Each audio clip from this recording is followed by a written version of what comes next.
ഇത്തവണ കേരളത്തിൽ പഴയതുപോലെ ആകില്ല മത്സരമെന്ന് CPM-ന്റെ വിലയിരുത്തൽ.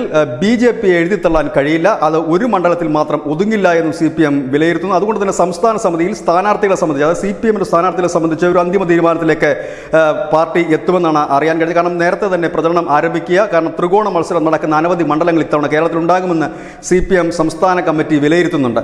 മുൻപ് BJP തൃശ്ശൂർ മാത്രമാണ് ശ്രദ്ധിക്കുന്നൊരു തോന്നലുണ്ടായിരുന്നെങ്കിൽ CPM-ന് അങ്ങനെ ഒരു തോന്നലില്ല. CPM കരുതുന്നത് തൃശ്ശൂരിന് പുറമെ മറ്റിടങ്ങളിലും BJPക്ക് ഒരു മുന്നേറ്റം ഉണ്ടാക്കാൻ കഴിയുമെന്ന് തന്നെ CPM കരുതുന്നു. അതിന് പ്രധാനപ്പെട്ട കാരണം 2019 തെരഞ്ഞെടുപ്പ് നടന്ന ഒരു സിറ്റുവേഷൻ അല്ല ഇപ്പോൾ കേരളത്തിലുള്ളത്.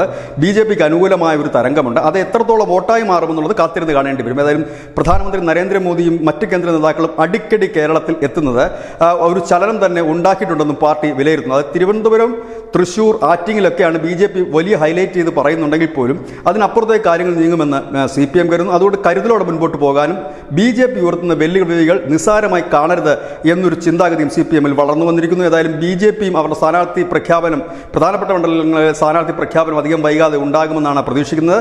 അങ്ങനെയെങ്കിൽ CPM BJP സ്ഥാനാർത്ഥികളായിരിക്കും ആദ്യ ഘട്ടത്തിൽ തന്നെ, ഫസ്റ്റ് റൗണ്ടിൽ തന്നെ, അതായത് തെരഞ്ഞെടുപ്പ് പ്രഖ്യാപിക്കുന്നതിന് മുമ്പ് തന്നെ കളത്തിൽ നിറയുക. News desk news India Malayalam.